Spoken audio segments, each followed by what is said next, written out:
लेकिन वानी ने कुछ नहीं कहा और रयू ने मजाक में उससे कहा कि बकवास सोचना बंद करो और उसके पीछे आ। उसने सुना था कि दूसरी मंजिल पर शॉपिंग हॉल में बहुत स्वादिष्ट भोजन है, इसलिए उन्हें वहां जाना चाहिए और उसका आनंद लेना चाहिए। वानी सहमत हो गया, लेकिन रयू ने कहा कि इसकी लागत लगभग 22 मिलियन वॉन प्रति माह है, जो लगभग $17,000 प्रति माह है। केवल किराए ने ही उसके छोटे भाई का सिर चकरा दिया।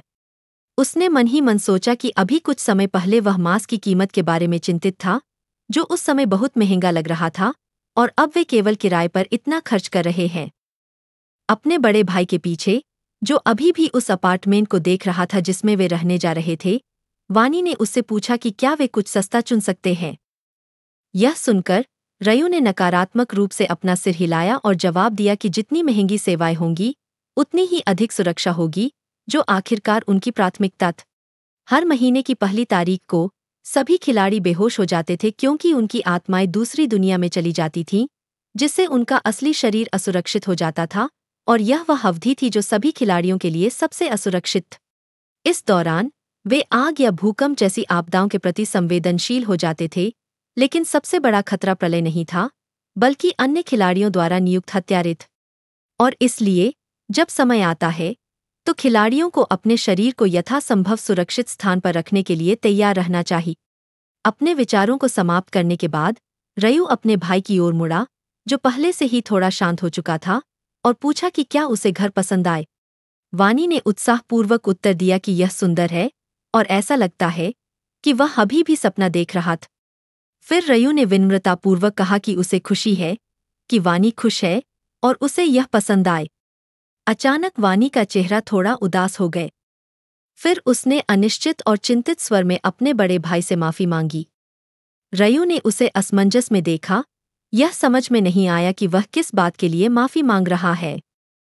वानी ने परेशान स्वर में कहा कि रयू को अगले महीने दूसरी दुनिया में स्थानांतरित कर दिया जाएगा और उसे अपने जीवन के लिए संघर्ष करना होगा।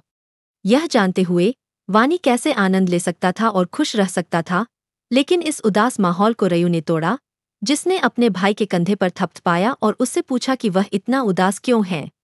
उसने आगे कहा, क्या तुम्हें लगता है कि मैं अगले राउंड से वापस नहीं आ पाऊंगा?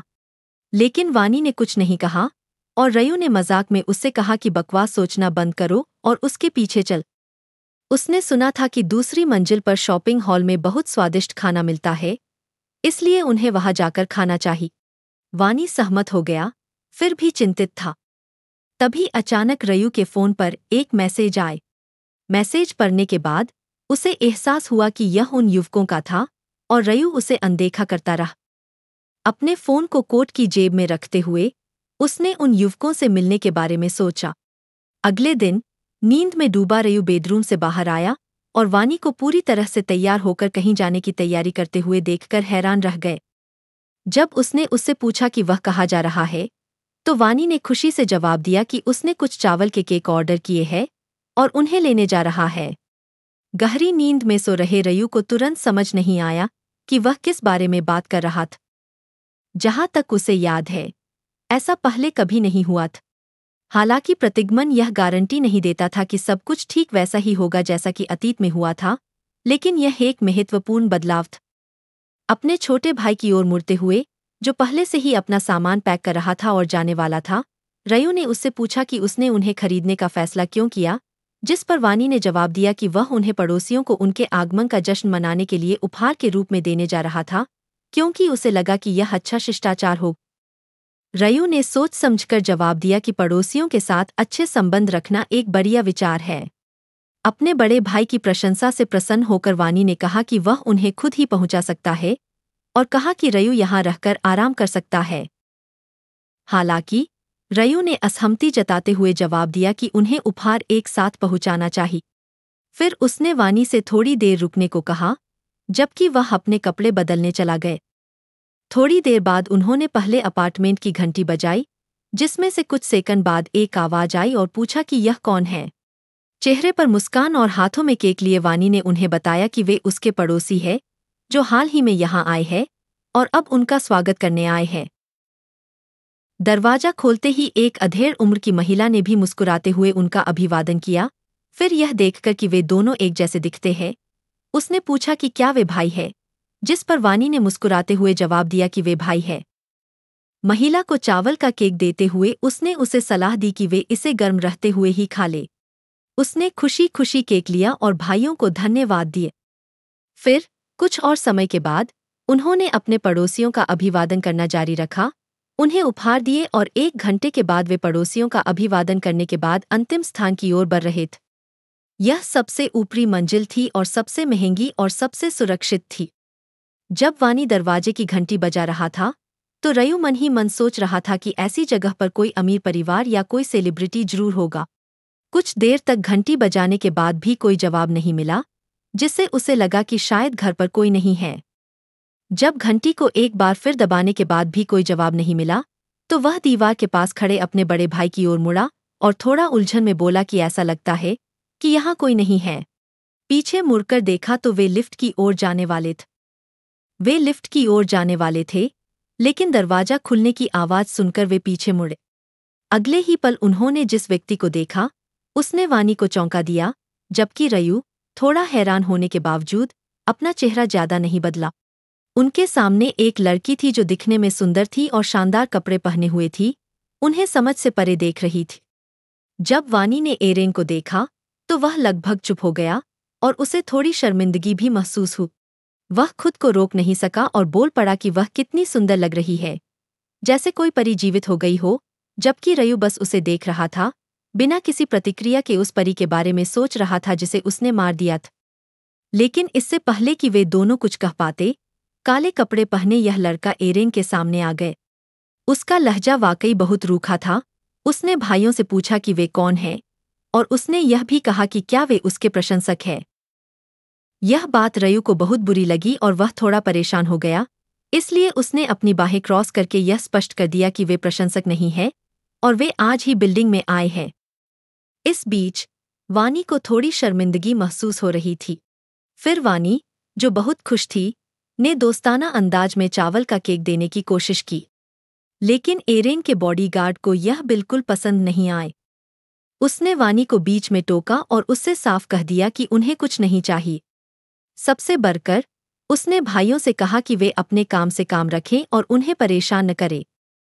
इसके साथ ही वह बस अपनी एड़ी घुमाकर चला गया और लापरवाही से यह कहते हुए कि एरेन को मीठी चीजें पसंद नहीं हैं।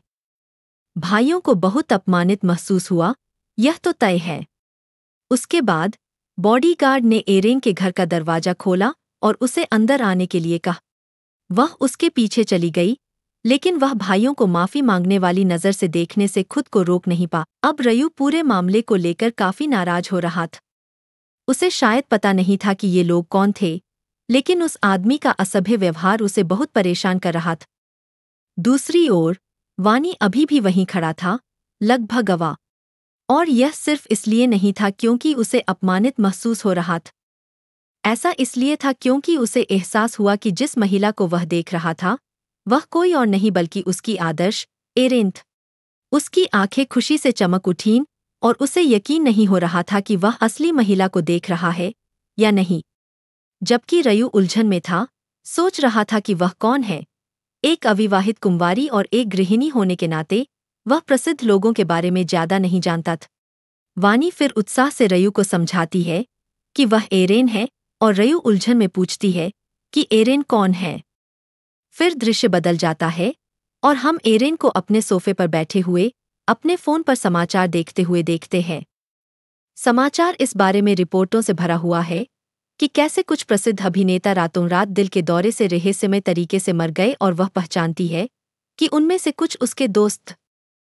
उसे डर का एहसास होता है। वह सोचती है कि दुनिया में क्या चल रहा है। वह अपना फोन बिस्तर पर रख देती है, अभी भी चिंता और डर से भरी हुई है, और सोचने लगती है कि कैसे वह इस दौर से मुश्किल से बची, सब उसके अंगरक्षक की वजह से। अपने हाथों से उन राक्षसी भूतों को मारने का विचार अभी भी उसे डरा रहा है। मूड को हल्का करने के लिए वह मजाक में सोचती है कि अगर वह आज मर जाती तो उसका नाम खबरों में होता। एरेन के चिंतित भाव को देखकर उसका अंगरक्षक पूछता है कि उसके दिमाग में क्या है। वह पहले तो इसे टाल देती है, लेकिन अंगरक्षक उसके पास बैठता है और उसे धीरे से अपने विचार साझा करने के लिए प्रोत्साहित करता है, उसे आश्वस्त करता है कि वह हमेशा सुनने के लिए यहाँ है। एक उदास भाव के साथ एरिन कबूल करती है कि वह सोच रही है कि दुनिया कितनी नाटकीय रूप से बदल गई है और अगले दौर में वह कैसे मर सकती है। यह सुनकर अंगरक्षक उसे आश्वस्त करता है, इस बात पर जोर देते हुए कि उसका काम उसकी रक्षा करना है और वह उस पर भरोसा कर सकती है। एरेन ने जवाब में गर्मजोशी से मुस्कुराते हुए कहा और उसके अटूट समर्थन के लिए वास्तविक आभार व्यक्त किए।